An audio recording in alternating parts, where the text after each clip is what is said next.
¿Qué tal? ¿Cómo están, chicos del cuarto de secundaria? Nos encontramos nuevamente mediante este medio virtual para continuar con nuestros temas que han estado pendientes debido a esta situación de cuarentena. Y bueno, ojalá que sigamos aprendiendo, pues que es la intención de todo. Nosotros la vez pasada estábamos trabajando un tema de historia del Perú, que era la República Aristocrática, pero en esta ocasión nosotros vamos a continuar un tema de historia universal para poder llevar nuestros cursos a la par, ¿no? Y no atrasarnos en ninguno de ellos. Entonces, nosotros la última vez que nos vimos en Historia Universal, habíamos hablado sobre qué. Claro, sobre la Primera Guerra Mundial. Claro, la Gran Guerra, ¿verdad? Un acontecimiento que duró cerca de 5 años y que llevó a enfrentar a las más grandes potencias europeas de la época. Claro, incluso organizadas, ¿verdad? En bloques, y que ya habíamos hablado nosotros cuáles fueron las causas que llevaron a estas potencias a enfrentarse, cuáles fueron el pretexto incluso para dar inicio, cuáles fueron los intereses en realidad de las clases sociales altas que habían en estos países. Claro, de hecho que la burguesía, y nosotros ya lo hemos conversado muy bien qué cosa es la burguesía, las burguesías de estos países buscaban qué cosa, colonias, materias primas, territorios, buscaban mercados donde vender sus productos. Entonces, debido a esta competencia por buscar todos estos elementos es que entraron a una guerra. Habíamos mencionado por ahí a la Triple Alianza, a la Triple Entente, ¿verdad? Pero que no eran los únicos países, por cierto, porque detrás de estos bloques habían un montón de países más que intervinieron en esta guerra y que mira, produjo aproximadamente cerca de 10 millones de muertos en toda la guerra. Claro, 10 millones de muertos, imagínate. Si ahora nomás la gente se espanta con algunos cuantos miles de infectados, algunos cuantos muertos por este virus del COVID-19, ¿qué sería pues tener 10 millones de muertos? O sea, realmente fue catastrófico. En toda la guerra más o menos se ha movilizado más de 50 millones de soldados y en realidad las consecuencias fueron totalmente desastrosas para la humanidad. Es por eso que esta Primera Guerra Mundial suele enseñarse en secundaria para tener una mayor comprensión y que tú puedas prepararte en este tema porque cuando tú quieras ya prepararte para la universidad, que ya a partir de quinto año tú debes ver más o menos ese tema, te vas a dar cuenta que ese tema es sumamente relevante, ¿no? En varios exámenes de admisión se repiten esos temas de la Primera Guerra Mundial. Entonces, el día de hoy, chicos, nosotros vamos a explicar más que todo el desarrollo de la Primera Guerra Mundial, claro, más que todo cuáles fueron los hechos importantes, cuáles fueron los principales enfrentamientos, cuáles fueron las consecuencias, quién estaba ganando primero, luego al final quién ganó y sobre todo cómo quedó al final, las consecuencias de esta guerra. Vamos a tocar algunas conclusiones incluso. Bien, chicos, entonces vamos a la siguiente diapositiva para poder comenzar con nuestro tema. Ya está, muchachos. Entonces, para poder nosotros hablar del desarrollo de esta guerra, les hago recordar un poquito cómo es que comienza esto, ¿verdad? Porque se buscó un pretexto para iniciar esta guerra. Claro, las causas las conocíamos, pero se buscó encontrar más o menos algún porqué o por qué debemos iniciar esta guerra. Y todos nosotros recordamos que había un pretexto. ¿Te recuerdas tú, por ejemplo, del archiduque Francisco Fernando? Claro, ese archiduque pues de Austria-Hungría, ¿verdad? Que justo estaba paseándose por Bosnia, ¿verdad? Por Bosnia, y por ahí pues le disparan a este archiduque. Entonces, ¿quién le disparó? ¿No? Le disparó pues un joven estudiante serbio, ¿no? Un joven estudiante serbio, Gavrilo Princip. Y recuerda tú, si es serbio, obviamente de Serbia, y Serbia pues pertenece al bloque de la Triple Entente, claro, donde está Francia, donde está Inglaterra, donde está Rusia. Y rápidamente, en este caso, Austria era un país que estaba pues en la Triple Alianza. Entonces, si te das cuenta, ahí comienzan ya los roces porque si un país ataca al otro, el resto de países comienzan a saltar. Si te das cuenta, así como si de repente alguien le pega a tu amigo, ¿no? Y si tú estás ahí, también saltas a defender a tu amigo. Entonces, ahí es, chicos, donde comienza a iniciarse esta guerra, ya con ese pretexto, que ojo, no es la causa principal, pero sí es un pretexto. Entonces, ahí es donde ya se da inicio, digamos, de manera oficial a esta guerra, ¿ya? Con ese pretexto, con el asesinato del archiduque Francisco Fernando. ¿Qué, profe? ¿Pero qué tenía que ver esa persona tan importante era? No, sino que el lugar de Bosnia, Bosnia-Herzegovina, era un territorio que lo ansiaba bastante Serbia, pero estaba siendo dominado este territorio de Bosnia, ¿por quién? Por Austria-Hungría. ¿Me dejo entender? Entonces Bosnia representaba un territorio sumamente, digamos, beneficioso, tenía recursos económicos, recursos naturales, habían mercados. Entonces, si te das cuenta, por un lado estaba Serbia, por otro lado estaba Austria-Hungría. Y entonces ahí es donde comienza la situación, ¿sí? Entonces, la primera fase de esta guerra, chicos, se llama la guerra de movimientos, ¿ya? Profe, ¿y por qué movimientos? Sí, pues porque aquí los países de la Triple Alianza, ¿no? Italia, Austria-Hungría y Alemania, liderados por Alemania, son los que comienzan los primeros ataques, los primeras, digamos, las primeras formas de ataque a los países de la Triple Entente. ¿Me dejo entender? Y principalmente ellos atacan, siendo países europeos, ellos se concentran tanto en Europa Occidental como Europa Oriental. Por eso que aquí en la diapositiva dice frente occidental, frente oriental. ¿Ya? Todo esto en Europa, por si acaso. ¿Ya? Entonces, chicos, guerra de movimientos, primera gran fase de esta Primera Guerra Mundial, se le llamó así al conjunto de ataques de los países de la Triple Alianza. Ojo, ¿por quién estaban liderados? Por Alemania, así es. Entonces, ¿qué pasó? En el frente occidental, es decir, en la parte izquierda, en la parte izquierda de Europa, ya donde está España, Francia, donde está Italia, ¿qué pasó? Alemania ejecuta el famoso plan Schlieffen. Profe, ¿qué es eso? ¿Qué está hablando? Sí, pues lo que pasa es que el plan Schlieffen era un plan ya bélico, era un plan de invasión. ¿Contra quién? Contra Francia.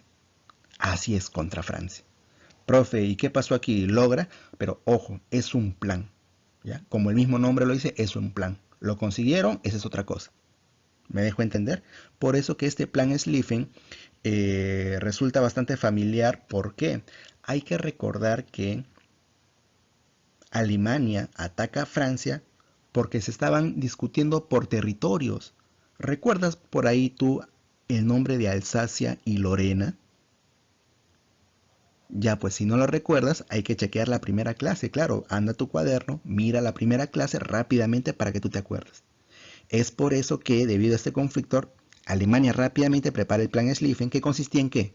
Atacar y derrotar ¿a quién? A Francia. ¿Sí? Eh, Alemania sabe muy bien que Francia es apoyado bastante por Bélgica. Así que si quiere derrotar tranquilamente a Francia, ¿a quién debe bajarse primero? A Bélgica.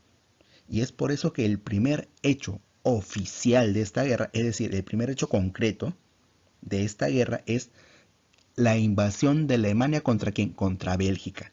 Claro, tiene que de alguna manera vencer a Bélgica para que no tenga problemas al momento de entrar a dónde? A Francia. ¿Sí? Entonces, pero al momento que Alemania invade Bélgica, otro de sus amigos, ya porque Bélgica también estaba dentro pues de la Triple Entente, es un país que apoyaba la Triple Entente, atacan a Bélgica y salta otro amigo. ¿Quién será ese amigo? Inglaterra. Así es, Inglaterra, uno de los países más poderosos en el campo marítimo, ingresa a la guerra cuando Alemania ataca a Bélgica. Ojo, no te olvides. Si a ti te preguntan con qué hecho concreto o con qué inicia la Primera Guerra Mundial, tú debes marcar ya la invasión de Alemania a Bélgica. Ya es una pregunta que te puedo poner en el examen, ya es un hecho concreto con el cual inicia la Primera Guerra Mundial. Ahora, la batalla de Marne, ajá. Si bien es cierto, Alemania quería atacar como sea a Francia y es más, estaba ya a muy pocos kilómetros de la capital de Francia, que era, ¿cuál es su capital? París, claro, o París, como dicen ellos. Eh, a pesar que estaban muy cerca, Alemania estaba muy cerca de llegar a la capital, tú sabes que si un país logra invadir la capital de otro, ¿no? Ya prácticamente ese país ya perdió. Entonces la idea es llegar a la capital. Ocurre que lamentablemente en Marne, Francia recibe ayuda del resto de países del bloque, ¿no? De Inglaterra, de Bélgica y de otros más, ¿no? Hasta incluso de Rusia, y lamentablemente pues no logra entrar Alemania a Francia, no logra. ¿Te das cuenta? Entonces aquí en este aspecto Alemania es derrotada, pues. Por eso aquí lo que puse yo, primera batalla de Marne, victoria de quién, de la Triple Entente.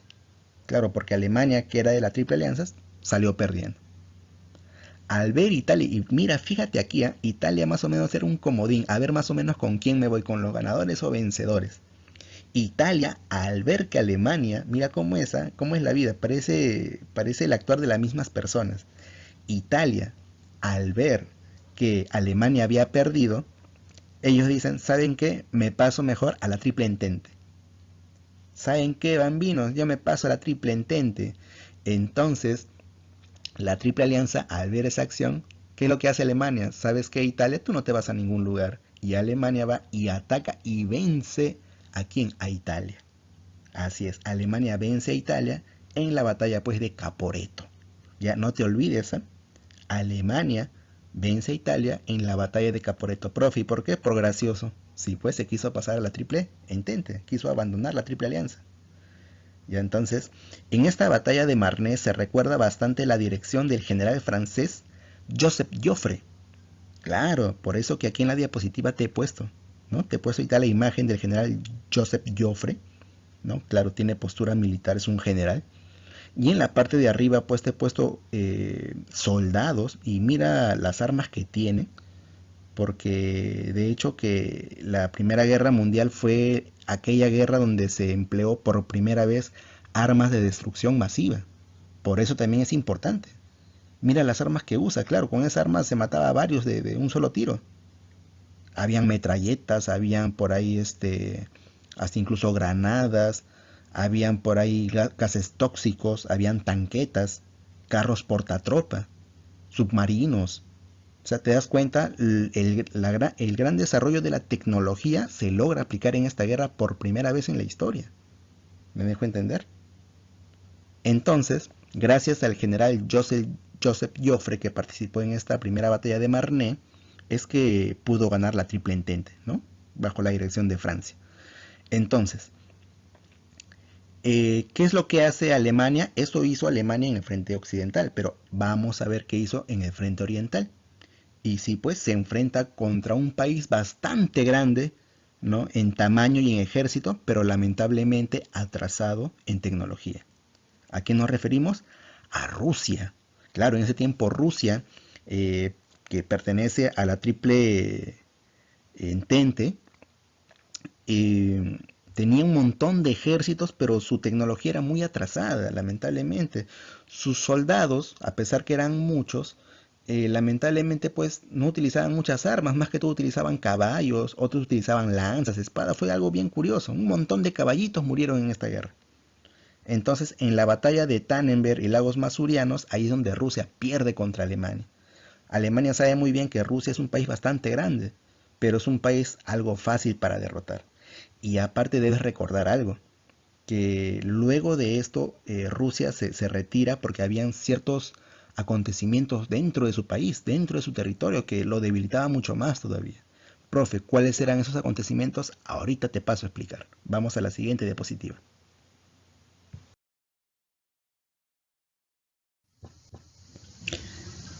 Ya está. Entonces, en la diapositiva anterior habíamos visto que había comenzado la guerra de movimientos, donde la Triple Alianza está atacando constantemente liderado por Alemania. Pero ahora, en esta parte de la guerra, ocurre qué cosa? La guerra de posiciones. Claro, es decir, las respuestas que dan los países de la Triple Entente ante los ataques de Alemania. Claro, porque si alguien te está atacando, pues tú no vas a estar calmadito, ¿no? Y dejando que te ataquen. Claro, no vas a estar resignado, tienes que también responder. Entonces, ¿y cómo respondes? ¿Con cartas? No, pues también respondes con ataques. ¿Te das cuenta? Entonces, al conjunto de ataques que dan los países de la Triple Entente se le llama justamente la guerra de posiciones. Entonces, tenemos por acá una primera parte de la guerra de posiciones que es el ataque de trincheras. Claro, es decir, los países europeos buscan de alguna manera concentrarse, hacer bases militares en estos países que comprende la Triple Alianza. ¿Qué pasó entonces? Veamos por ahí un primer enfrentamiento en Francia, ¿no? Alemania versus Francia. Alemania como sea quiere meterse en estos países. Y Francia, mira cómo es, en la batalla de Verdún, año 1916, que fue la batalla más larga y sangrienta de la historia, claro, porque en el año 1916 ese enfrentamiento duró más o menos desde febrero hasta diciembre. Mira cuántos meses, por eso fue la más larga, ¿no? Y pues al final, ¿quién gana? Francia, es decir, la Triple Entente. Ya se recuerda bastante la batalla de Verdún porque justamente fue la más larga, la que duró más meses, ¿no? Y a la vez también, pues, de una manera bastante sangrienta, ¿no? Claro. Pero si a ti te preguntan dónde hubo la mayor cantidad de muertos, ya, esa es en otra batalla, la batalla de Somme. Claro, mira, ahí está 1 millón de muertos. Pero, como te vuelvo a repetir, quien sale aquí venciendo es justamente Francia. Y luego Alemania hace uso de muchos elementos ya que se había creado en la segunda revolución industrial y mira, hace uso de gases tóxicos, así como las bombas lacrimógenas que existen y que te hacen arder los ojos, ¿no? Y incluso hasta te afecta la respiración. Ya pues Alemania ya usaba eso en esa época, en la batalla de Ypres. Pero a pesar de que Alemania está atacando constantemente, parece, ¿no? A simple vista que está atacando a Alemania, pero al final déjame decirte que le va muy mal a Alemania. ¿Cuál era su punto débil? Su punto débil era que Alemania utilizaba, chicos, sus propios recursos. Es decir, en hierro, en acero, en dinamita, etcétera, ellos empleaban sus propios elementos. Va a haber un momento en el cual se le acaba sus recursos o ve que se le está acabando y necesita ¿qué cosa? ¿Qué necesita? Ayuda, pues. Claro, necesita bastante ayuda. Inglaterra se da cuenta de eso y mira qué es lo que ocurre en esta parte de guerra marítima. Inglaterra le realiza un bloqueo a quién? A Alemania. ¿Con qué intención? Para evitar que Alemania reciba ayuda de sus amigos. Claro, ¿te das cuenta entonces? Inglaterra ya para esa época, ojo, ya se había convertido ya en la potencia marítima, por así decirlo, o sea, con los submarinos más poderosos. ¿Te das cuenta entonces? Fue un bloqueo bastante histórico, bastante peculiar, porque ya con eso Inglaterra comienza ya a arrinconarlo a Alemania, por así decirlo. ¿Sí? Pero Alemania, ¿qué hace? Mira cómo se desquita Alemania ante este bloqueo, ¿eh? Cerca de las costas de Europa, ¿qué ocurría? Que estaba pasando por ahí un barquito inglés. Claro, un barco inglés era una especie de crucero, y bien locos también para hacer un crucero en plena guerra, pero bueno, era un barco inglés, era un crucero, era muy parecido a Titanic. ¿Tú has visto la película Titanic? Tremendo barco donde hay pasajeros. Ya, pues, es algo parecido a este barquito, el cual se llamaba el Lusitania, ¿no? Así se llamaba Lusitania.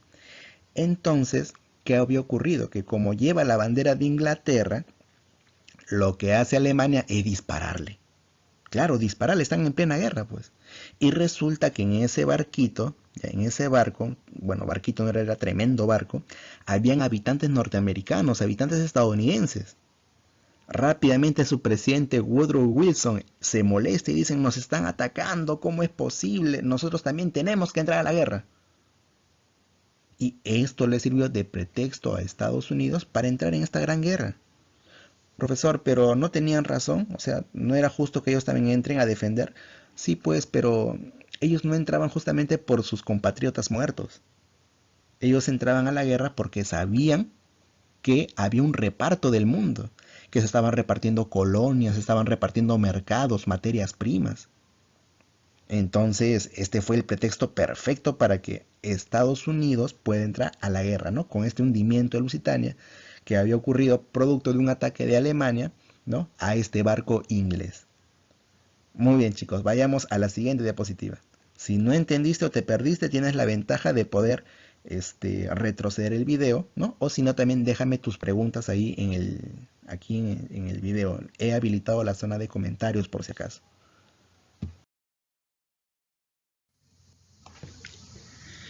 Como yo te comentaba en un inicio, la intención de esta clase más o menos es brindarte algo general de las batallas principales de esta guerra, porque si nos comenzamos a comentar cada hecho a detalle de esta guerra, no va a haber cuándo terminemos. Es por eso que te voy mencionando y vamos llegando ya a las partes finales.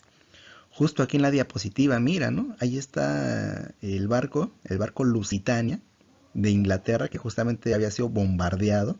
Y mira cómo es que logra derrumbarse, ¿no? Y de hecho se va a hundir. Y como ya te había comentado, esto es usado como pretexto de quién?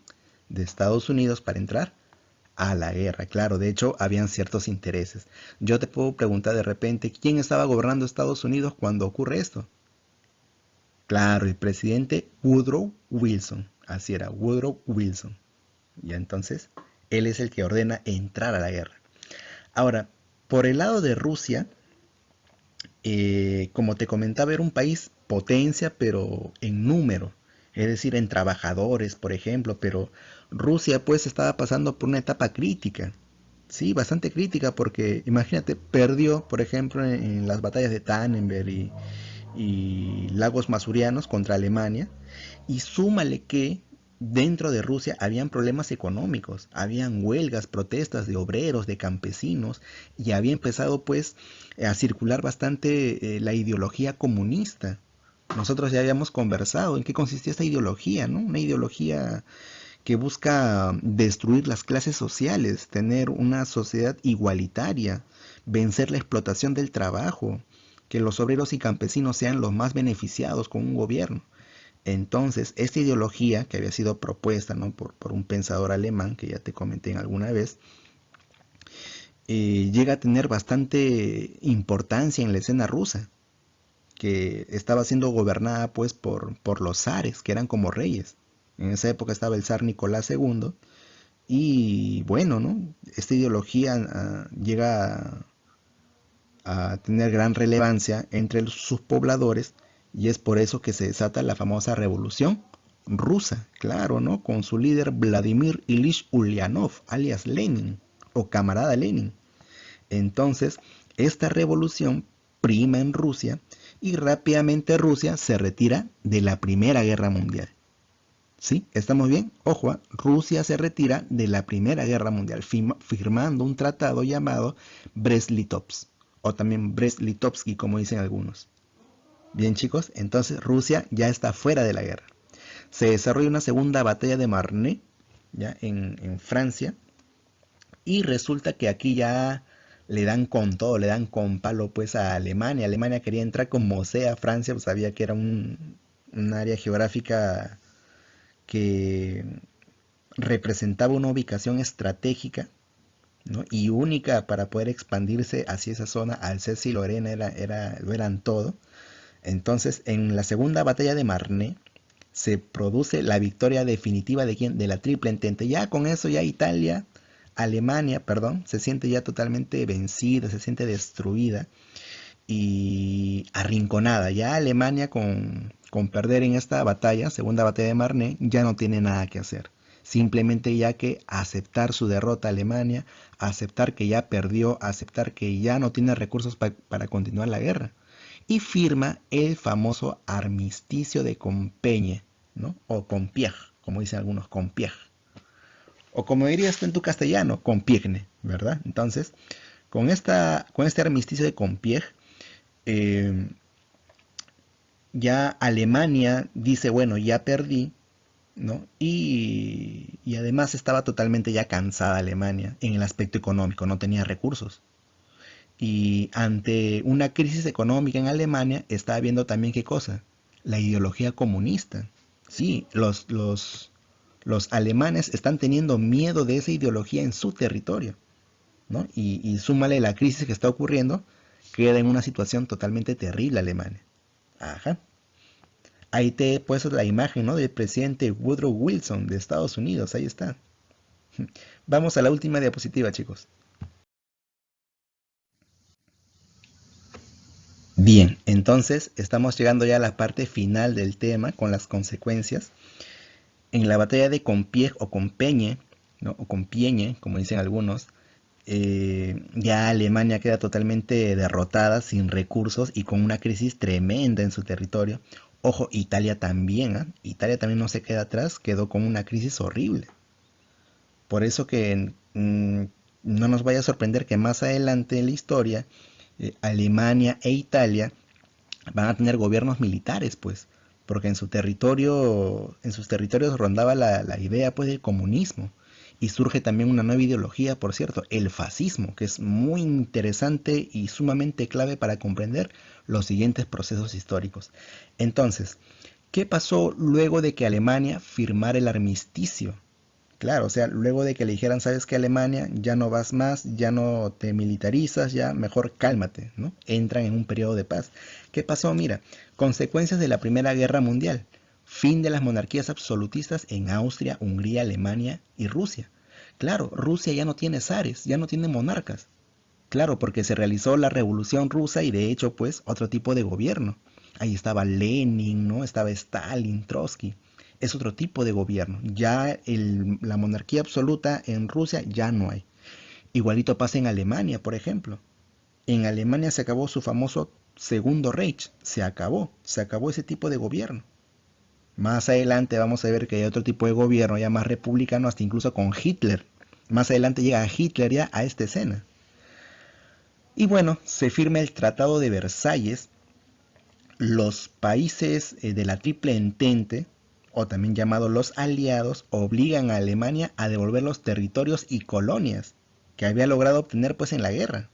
Claro, ¿no? Devolver Alsacia y Lorena, tenía que volver por ahí también territorios en otras partes de Europa. Entonces, todo lo que había conseguido, imagínate, ¿no? Tenía que devolverlo. Entonces, y además le prohibieron qué cosa? Desarrollar armamento. Aparte que le prohibieron esto, Alemania no podía porque no tenía dinero. Quedó totalmente endeudada, quedó con muchos problemas económicos. Era muy difícil que Alemania pueda volver a recuperarse. Luego de que Hitler llegue al poder, ahí va a cambiar la suerte de Alemania y va a buscar más bien la venganza, ¿no? Mira todo lo que me hicieron en la Primera Guerra Mundial, dijo Hitler, ¿no? O sea, ya estando en el poder. Y Hitler, ¿no?, va a buscar la venganza, ¿no?, en aras de Alemania, ¿no? Alemania otra vez vuelve a comenzar, pero ya en una nueva guerra mundial, ¿no? En la Segunda Guerra Mundial, así es. Nuevos países potencia aparecen. Japón y Estados Unidos. Mira cómo esa Japón aquí aparece flameando como una de las nuevas potencias mundiales. Claro, desde ahí es que viene su gran capacidad tecnológica sobre todo.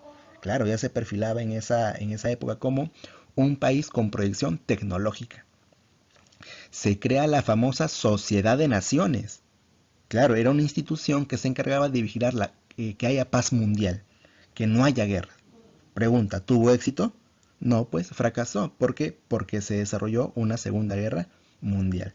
El fascismo, que es una ideología que busca aplastar toda protesta, toda huelga de trabajadores, de campesinos, aquellas que tengan ideas del comunismo, lo que hace el fascismo es aplastarlo, ¿no? A través del ejército, a través de la violencia, ¿no? Y una muestra de este fascismo es, por ejemplo, Hitler en Alemania. Otra muestra de esto es Mussolini en Italia. Entonces, van apareciendo así elementos del fascismo, chicos, ¿no? Y surgen nuevos países, ¿no?, como Yugoslavia, Polonia, Austria, Hungría, Rumanía, Checoslovaquia, que por cierto, algunos de ellos ya no existe actualmente, por si acaso, ¿no? Como en el caso de Yugoslavia, que ¿por qué, profesor? Porque se han ido también desintegrando a lo largo de la historia, ¿no? ¿no? Desde ahí hasta la actualidad se han ido desintegrando, pasando por cambios. Tenemos una imagen por ahí, ¿no?, de soldados japoneses, norteamericanos, contentos están ellos, claro, de hecho que sus países logran convertirse en potencia. Se acerca una época de prosperidad económica para Estados Unidos, gran cantidad de dinero luego de haber salido como potencia mundial. Y profe, ¿por qué? Así casi no ha intervenido. Sí, pues poco intervino, casi no se desgastó. Más bien los países europeos como Francia, Alemania, Italia, Inglaterra fueron países desgastados, ¿no? Habían quedado totalmente, digamos, vacíos económicamente hablando, y eso aprovechó Estados Unidos porque era el país que más dinero tenía, ¿no? Y se acerca una época de bastante auge económico y despilfarro. ¿Eh? Tienen dinero, pero van a cometer el error de querer gastar ese dinero los norteamericanos, irse de viaje, comprar joyas, diamantes, comprar pieles de abrigo, autos, ¿no? Y a malgastar el dinero. Les va a traer malas consecuencias, pero eso ya lo estudiaremos más adelante. Muy bien, chicos, espero que les haya gustado. Cualquier cosa, ponen sus comentarios ahí en el video y yo lo respondo. Muy bien, chicos, gracias. Ahí les dejo una pequeña tarea para que puedan realizar.